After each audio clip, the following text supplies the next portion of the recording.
Salam, mətbəximə xoş gəlmisiniz. Bu səsi eşidirsinizmi? Bu əsl İtalyan pizzasında olmalı olan xırçıltıdır.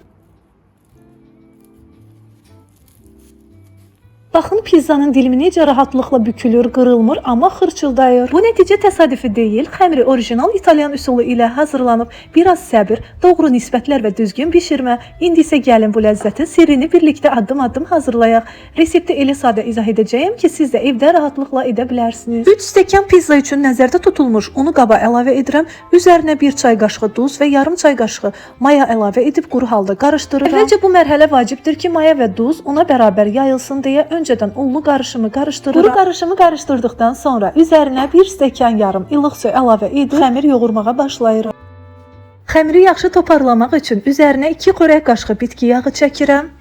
Yağı xəmirin üst qatına yaxşı hopdururam ki, səthi yumşaq və yapışmaz olsun. Sonra xəmiri dəsmalla örtüb yarım saatlıq dincəldirəm.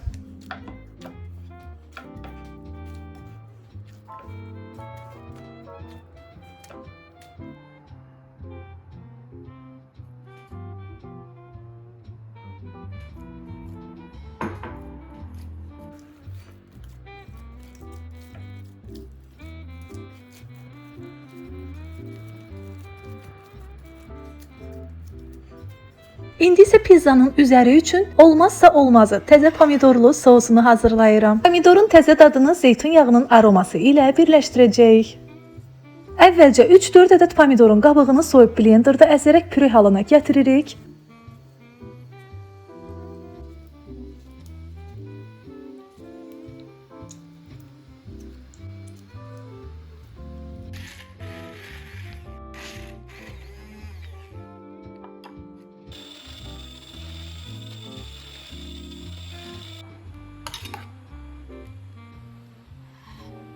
Qarışımı bir kənarda saxlayıb 2 diş sarımsağı xırda-xırda doğrayırıq.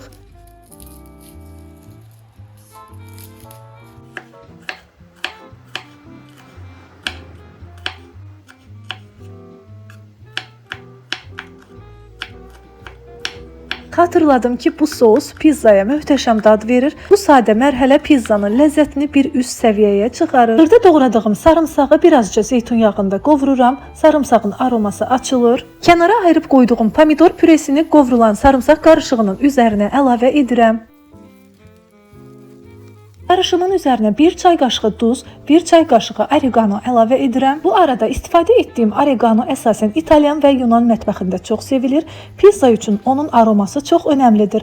Pomidor sosunu tamamlayır, ləzzəti daha da zəngin edir. Marketlərdə ədviyyat bölməsində tapmaq mümkündür. Əgər evdə İtalyan pizzası bişirmək istəyirsinizsə, oregano əlavə etməyi mütləq tövsiyə edirəm. Beləliklə sosumuz da hazırdır. Mən pizzanın üzəri üçün kalbasa, göbələk, qara zeytun və biberdən istifadə etdim. Bunları öncədən doğrayıb kənara ayırmışdım. İstifadə etdiyim kalbasa isə xüsusi pizza üçün nəzərdə tutulmuşdur. İçliklər isə tamamilə zövqə bağlıdır. İstədiyiniz hər şeyi pizzanın üzərinə əlavə edə bilərsiniz. Bizim evdə bu kombinasiya sevilir, ona görə də mən bu içliyi seçirəm. Artıq xəmirimiz mayalanıb və indi onu 2 bərabər hissəyə ayırıram. Gördüyünüz kimi çox basmadan yumşaq şəkildə xəmiri kündələyirəm. Kündələri təxminən 10-15 dəqiqə dincəldirəm ki, xəmiri açarkən çox rahat açılsın. İndi xəmiri əlimlə açmağa başlayıram. Əvvəl mərkəzdən barmaqlarımın ucu ilə yüngülcə basaraq yayıram, sonra kənarlara doğru nazikləşdirirəm. Amma kənarları qalın saxlayıram ki, bişəndə xırçıldasın. Əlinizlə dairəvi hərəkətlərlə xəmirə forma verirsiniz. Tədricən mərkəz nazik, kənarlar qalın olur. Açdığım xəmiri yağlı kağız sərilmiş soba listinə yerləşdirirəm. Sonra üzərinə əvvəlcədən hazırladığım aromalı pomidorlu sosu bərabər şəkildə yayıram. İndi pizzamızın üzərinə bol rəndələnmiş mozzarella pendirini səpirəm, sonra isə tərəvəzləri və kalbasanı zövqə görə bərabər şəkildə düzürəm.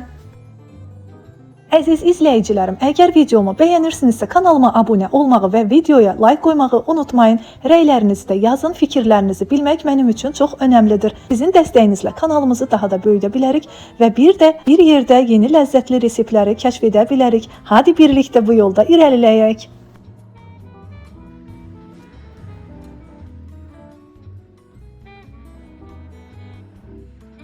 İndi isə pizzamızı sobaya göndəririk. Öncədən 220-250 dərəcədə qızdırılmış sobada təxminən 15-20 dəqiqə bişirəcəyik.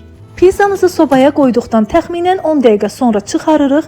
Üzərinə rəndələnmiş mozzarella pendiri səpirik. Sonra pizzanı sobaya qaytarıb təxminən 5 dəqiqə ərzində pendirin əriməsini gözləyirik.